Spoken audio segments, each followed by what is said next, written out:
Today I'm going to show you some of the ways you can use the Kafka Connect JDBC Sink to put data into a database from Kafka and some of the little tips and tricks with it. So I've got an environment here. I'll put it on the demo scene repository, and if I do docker compose ps, we can see we've got some different containers. We've got our broker, we've got Kafka Connect. We're going to use ksqlDB just as a front end for putting data in. So let's get going. So to start off with, I'm going to use my cheat sheet over here. Again, this is on the demo scene repository. And we're going to go into ksqlDB.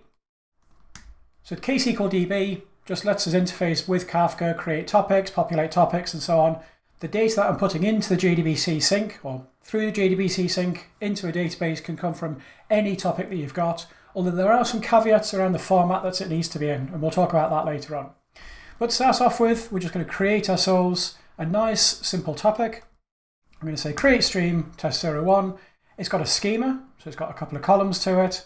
We're going to put it into a topic called test01. Note it's lowercase. And we're going to use Avro. So Avro is really important because Avro gives us one way of managing the schemas. So with the JDBC Sink, one of the massive things is you have to have an explicit schema for your data. So you have to either use Avro or you have to use JSON, but with a schema embedded following a certain pattern where you've got like the schema and the payload segments, and I'll show you that later on. But Avro or JSON with a schema, you can't just chuck CSV in, you can't just chuck JSON in without an explicit schema. So we're going to use Avro because it makes our life nice and easy. Let's put some data into the topic. So again, ksqlDB, we can insert into the stream, insert a couple of rows into the stream, and if I say show topics, we've got a topic called test01, and if I say print test01 from beginning, we're just going to dump out the content of the topic now, and it says here's your topic. We've got the timestamp, and you'll notice we've got a key, and we've got the values. So we've populated the key by specifying row key as one of the fields when we're populating the stream. So we've set the message key, and then we've set the message payload over here. So let's go and put that into our database.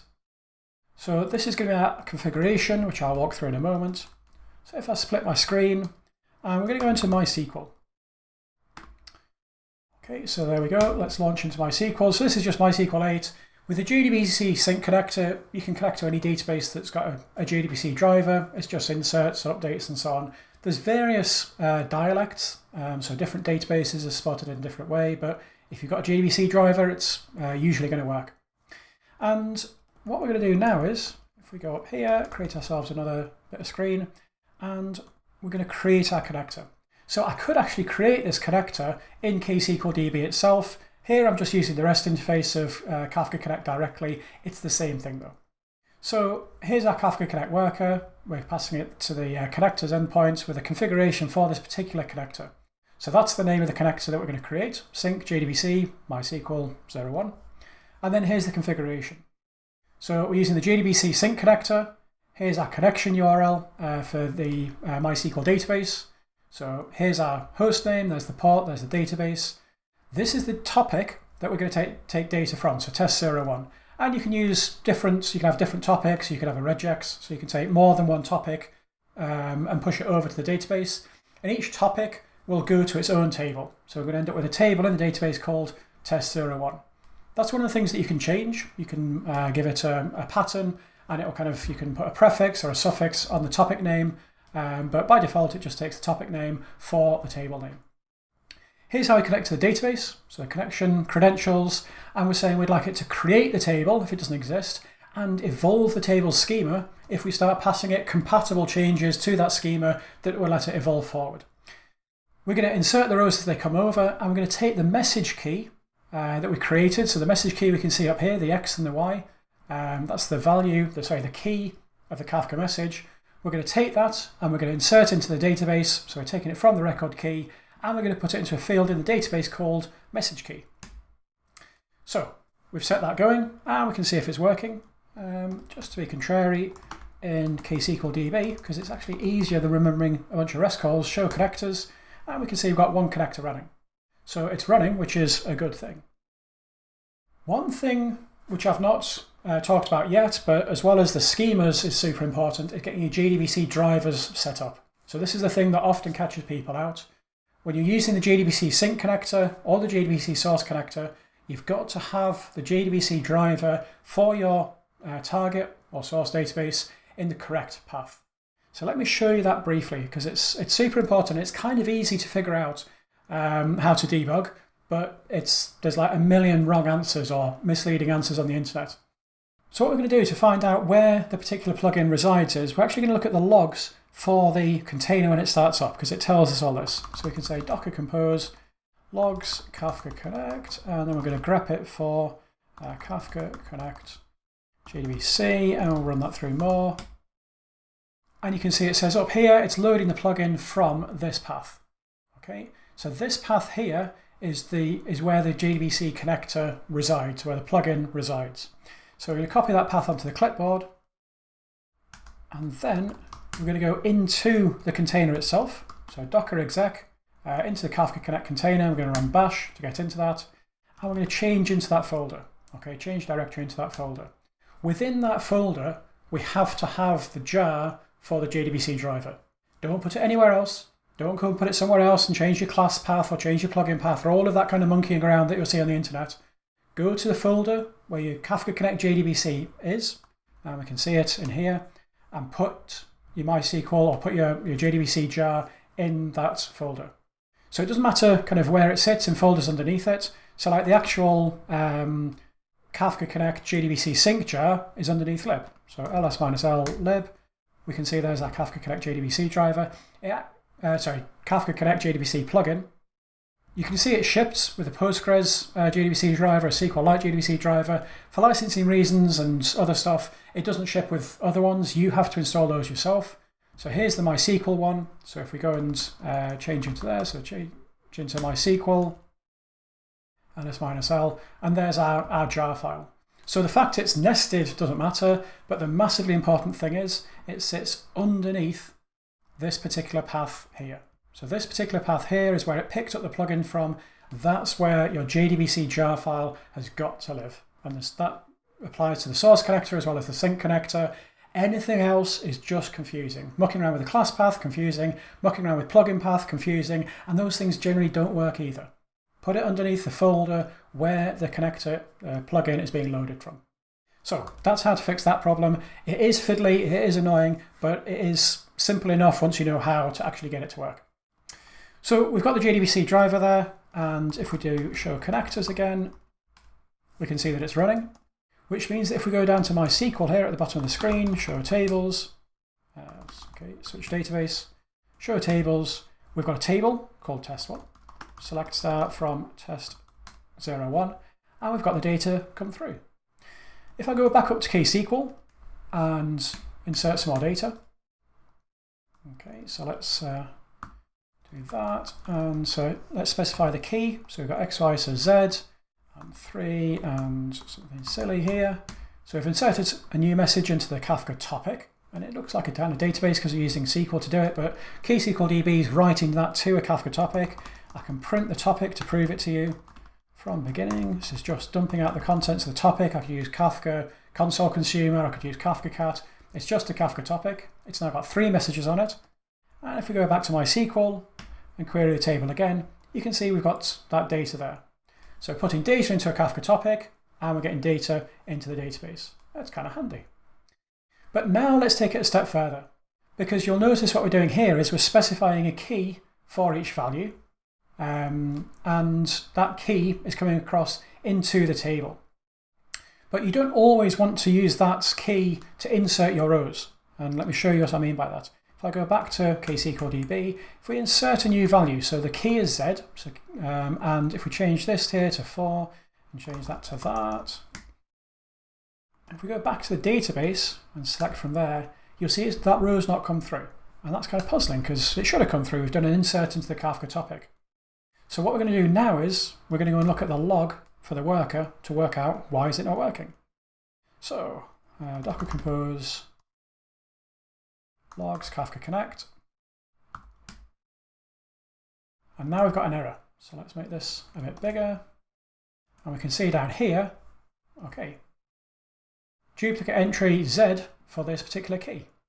So because we've set the connector up to do inserts and we've said the key comes from the key in the message, and that's set as the primary key in the database. If I go to MySQL and describe the table, it will show that message key as the primary key. We can't actually do an insert as a duplicate value. It's breaching the constraint. So that actually means that if we go up to ksql and say show connectors, that connector has failed. Okay, so out of the 1 tasks, none of them are running, so the status is warning. Well, the status is it's broken, it's not working, because we've tried to insert a row, which breaches the duplicate. So what we're going to do actually is we're going to change the definition of the connector. So we do here and here. And so here we can change the connector. And we're going to say, instead of doing an insert, we're going to do an UPSERT, which means insert it if it doesn't exist. If it does exist, then update it. So that's really cool, because then you can do idempotent updates. You can say, we're going to send this data through. If it exists already, we update it. If it doesn't exist, then we store it. So let's send this new configuration across. So again, we're just putting the connector. All the other values are the same as before. The only difference is we're saying do an UPSERT. And let's go back into ksqlDB.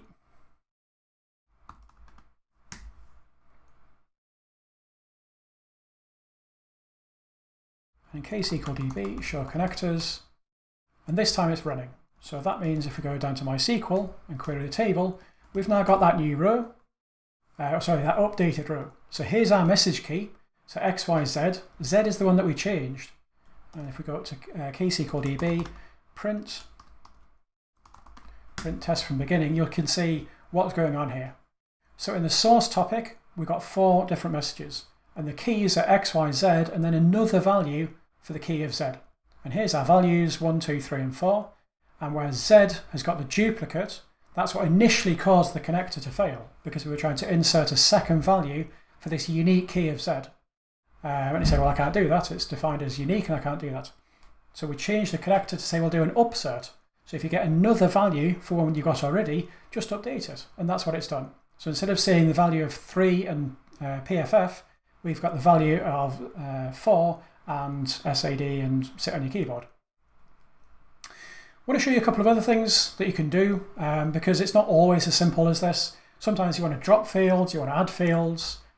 Sometimes you'll have data in your source message that either shouldn't go to the database because you don't want to be transferring that information around, or because it won't load into the database. Maybe you've got a complex structure like arrays and things like that.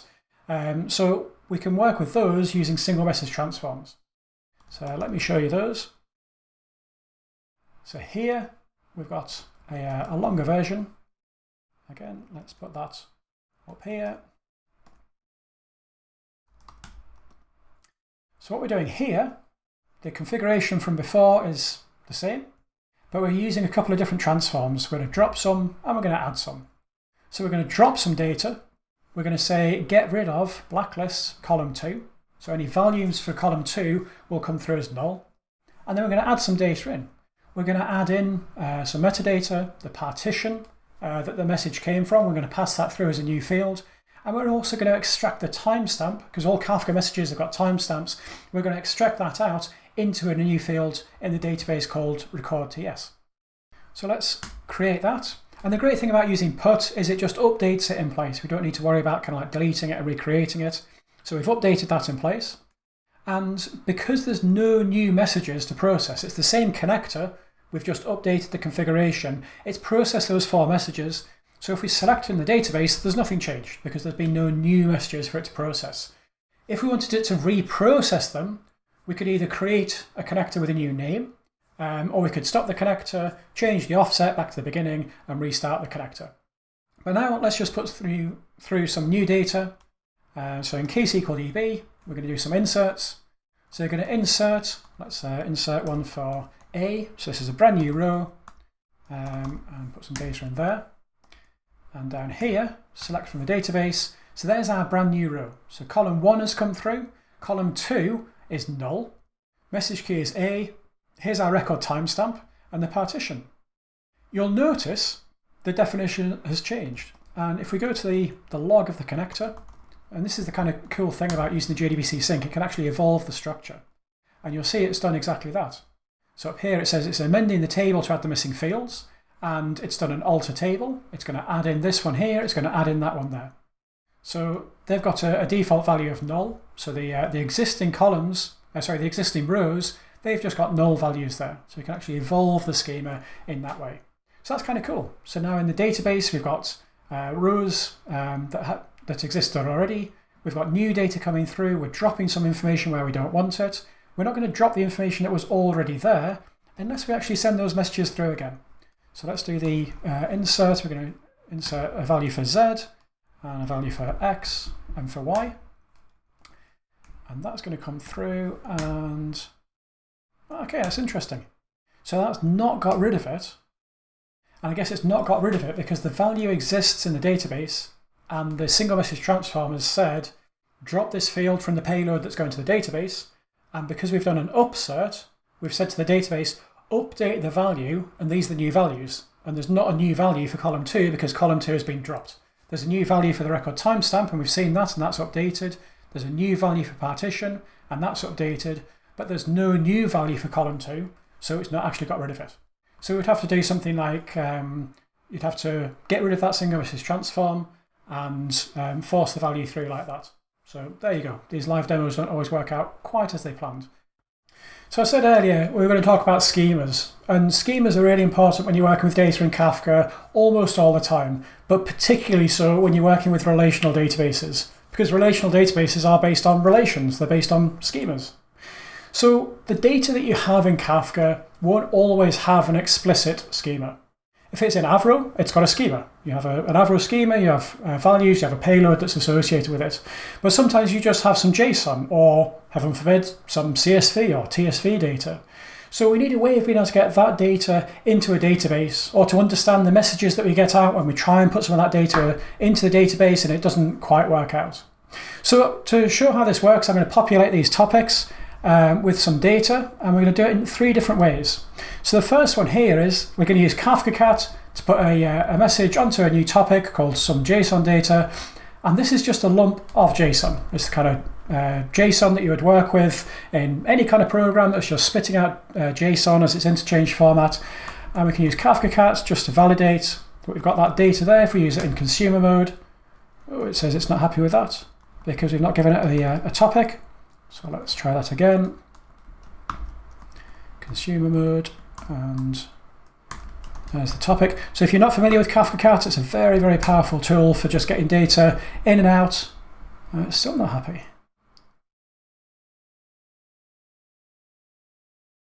Let's try that one.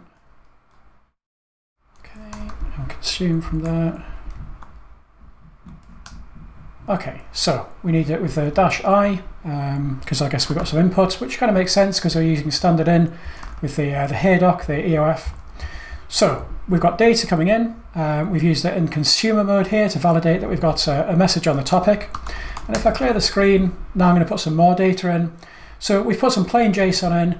Now we're going to put in some JSON that actually does have an explicit schema. So this is a format that's specific to Kafka Connect, and it's where you have your schema, which is in a JSON form, and then you have your payload. And you can't just say, I'm going to put a schema in my JSON and therefore it's okay. It's got to be in this particular structure where you've got a schema root level element and a payload root level element. It's got to look like that. If it doesn't, it's not going to work. So that's what our JSON looks like. Obviously, it can't be split over multiple lines, so we're going to join it. So that's on a single line there, and we're going to stick it through. I'm going to put it into a new topic called some JSON data with a schema. And we're going to find our screen again, which is there. Okay, so that's gone into a topic, and again, we're going to switch that over. So Kafka Cat has got all these different flags. So B is your broker, -P means it is a producer, T is topic. So we're just going to switch the P to the C. And get rid of the here doc. Okay, and that shows us that it's got the message and the topic, so that's good. And then we're going to put some CSV data in as well. And CSV is just like a horrible way to exchange data, but here we've got those fields. I'm going to put that into the topic, and I'm going to check it's still there. The reason I say CSV is even more horrible because JSON, at least you've got the field names. It's not an explicit schema, you don't know what fields are missing, what the data types are, but at least you know what they're called. Whereas CSV, you just have got no idea whatsoever. So we've got 3 different topics. each with the same data in, but serialized in kind of different ways. So now let's try and put those using the JDBC Sink into a database and see what happens. So we're going to use this connector here, and we're going to customize it a little bit. So as is the way always, we're going to do this by copying and pasting and modifying. So it's going to be JDBC Sink for MySQL. Let's call this 02 JSON. And this one we're going to use the string converter, and we'll just do an insert. And now what we're going to do is we're going to say the value is JSON. Okay, so by default, the Kafka Connect worker that I've got is using Avro. So that's like a global default for the serialization or the deserialization it's going to use for the values. The key converter we've overridden already. We said use it as strings. So the value converter is going to be, so I'm going to use my cheat, JSON converter. As I say, it's always just a copy and paste for these things. There we go. So here, value converter is a JSON converter, and now this is the bit that always confuses people. Schemas enable. What schemas enable says is, within this JSON, does it have an explicit schema? And if we're saying schemas enable is true, it's going to go looking for that explicit schema, which if we remember is this thing here, where you've got an explicit schema as part of the thing, and then you've got the payload later. So let's try it and see what happens. So let's close that there. That looks like it won't. That looks even better. So we're going to send this over to the REST API, and we're going to see what happens. So I'll clear the screen there. What I'm actually going to do is let's bring up the logs. So the logs for Kafka Connect, and let's follow it so we can see what's happening.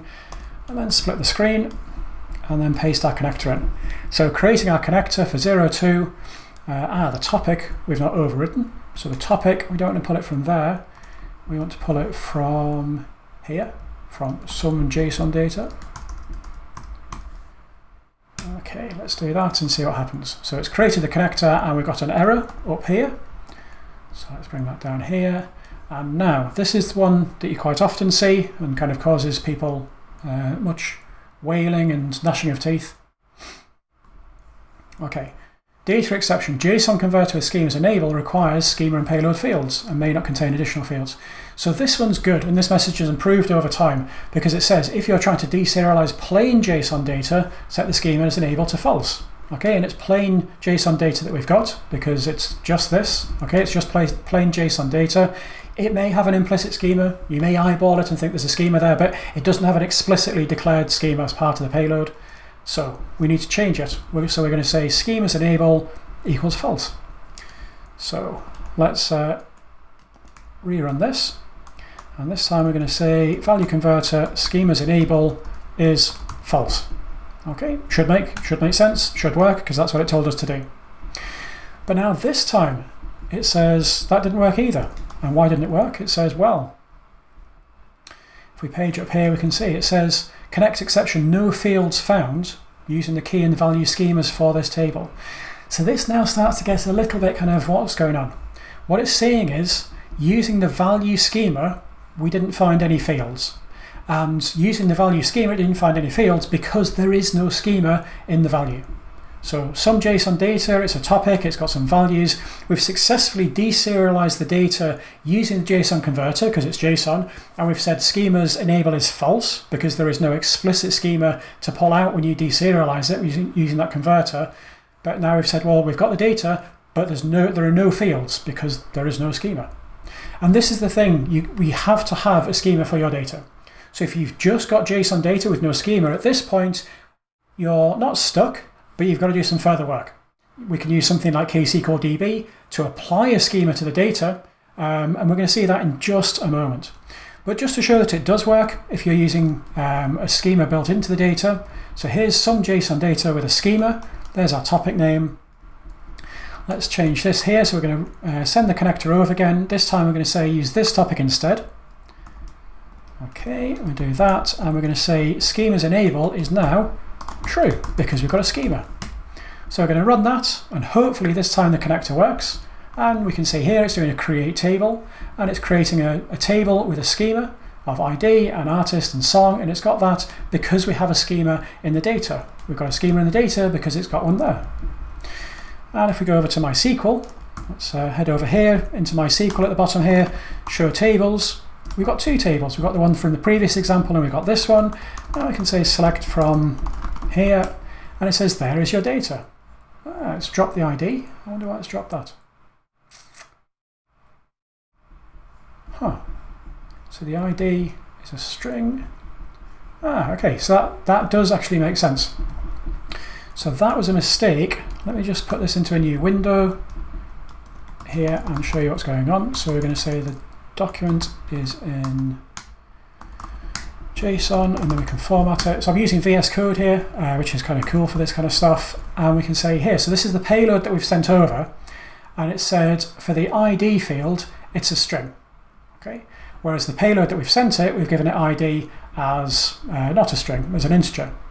So I wonder if we do this. So change the payload. Let's stick it down into a single message again, using that. And now send that over to the topic again, so we can just run this and run this. So we're going to inject some data into the topic. So let's head over to here. So inject this data into the topic. So we've done that. And if we go back to MySQL and query the table again, now we've got the second row. So the second row has come through, and because we've got an ID which is actually a string, as we've declared it in the schema, it's now picked that up. Whereas before it got an integer, it's like, well, that's not a string, let's settle on calling it a null. So that's taking data that's in JSON with a explicit declared schema, which looks like this. You've got a schema, and then you've got your payload. And you can kind of see that's kind of bloated if you're passing that schema every single time for just that payload, which is going to vary, which is why you use Avro. Because Avro, you declare the schema, and the schema goes into the schema registry, and then the data that goes onto the topic is just the payload. Let me show you how you can actually use the data if you have just got this. If you've just got some JSON sat on a Kafka topic, whether it's your application, whether it's someone else's application, and there's no actual schema. So to do that, we're going to use MySQL, no, not MySQL. We're going to put the data into MySQL, but we're going to use ksqlDB to actually do it. So if we say in ksqlDB, show topics, it says we've got a topic here called some JSON data. And we can say print some JSON data from beginning. It says here's the rows, and you've got a row here. It's got rather confused about the key format. It's taken a wild guess that it's probably any of those. It really doesn't know because the key is null. So this is the 0.8 release of ksqlDB. The key handling has changed, and I guess that's a little an offshoot from that. But anyway, so the value is this. The value is a lump of JSON.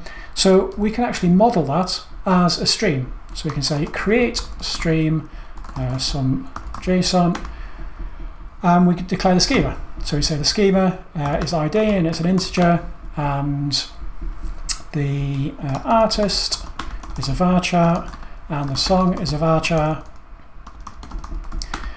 and it comes from a Kafka topic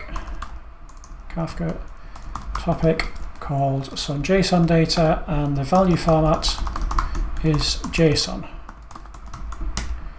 Okay, stream created.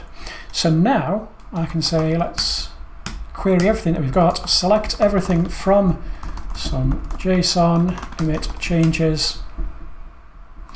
So here we're saying within this stream we've got a payload, and that payload is that, and we've now got a schema associated with it. We typed in that schema up there when we did the create stream, and this create stream is simply declaring, it's like registering a stream object within ksqlDB on top of this existing data. We've not actually duplicated that data, we've not copied it anywhere. We're simply saying take that Kafka topic, apply this schema to it, and then query it. And we could query specific fields, so select just the artist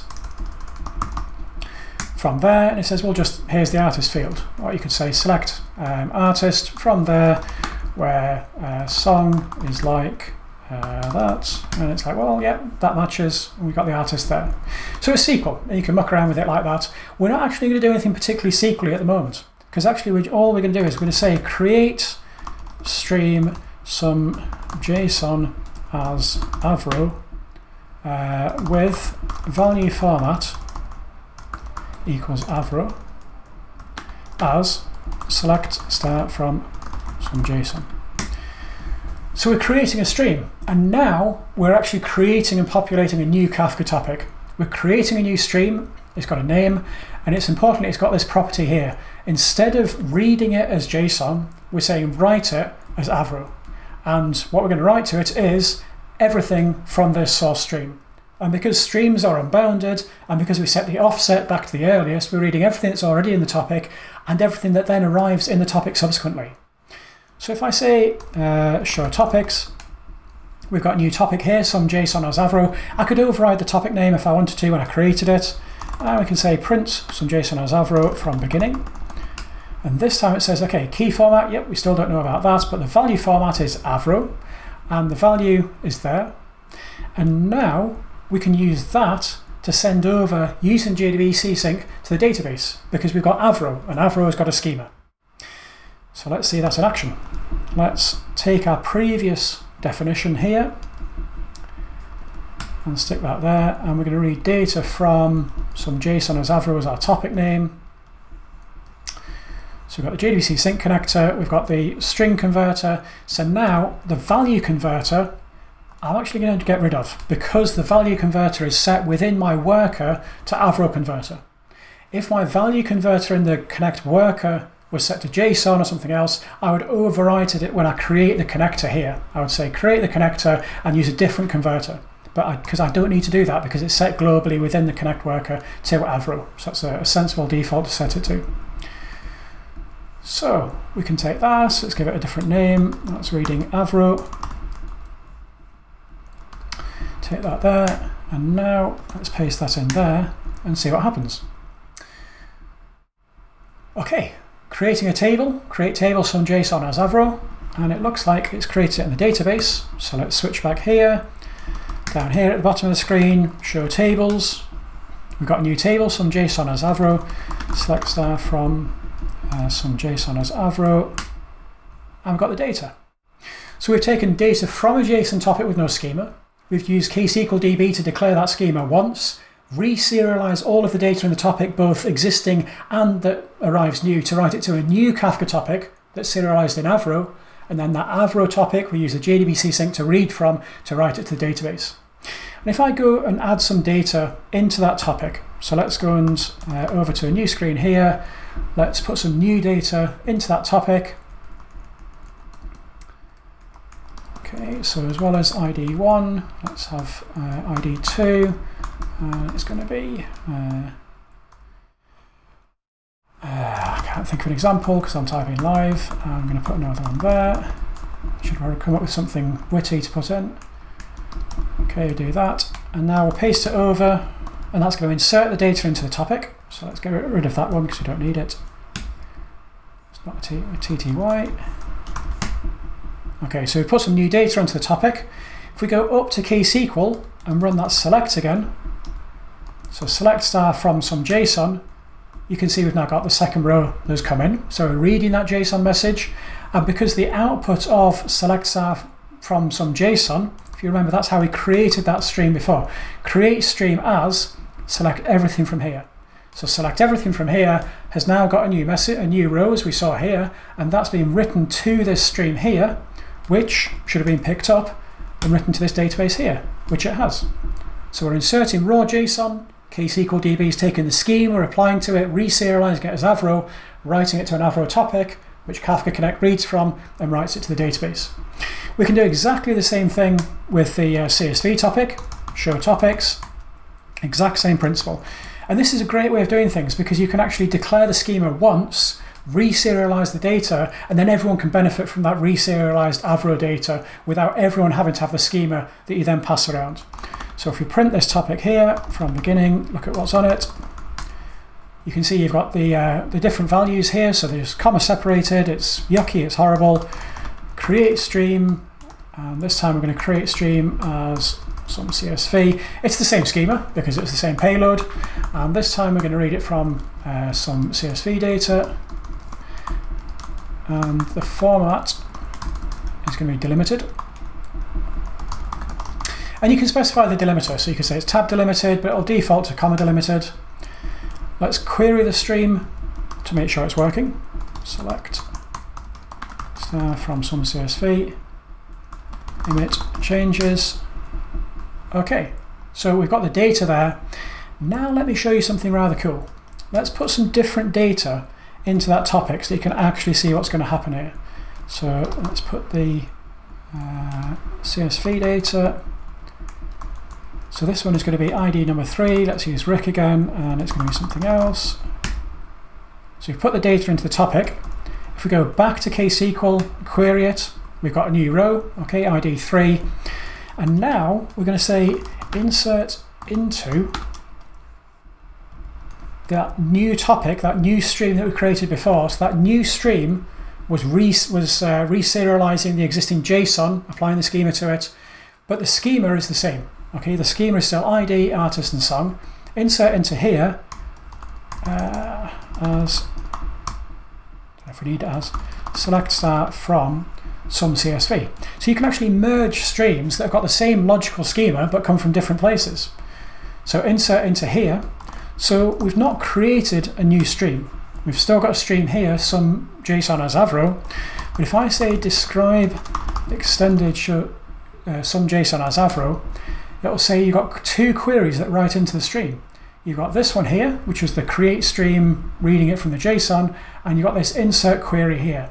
So we're taking two different topics, applying a schema to the JSON, applying the schema to the CSV, writing them out to the same target topic, and that same target topic will have picked up the ID number 3, which is now in the database. And it's picked up that one as well, because that came through from the CSV. So using ksqlDB, you can do tons of stuff. You can reserialize data. You can then enable you to take data that's in delimited, that's JSON with no schema, apply the schema to it, reserialize it to Avro, and then use that to write down to the database.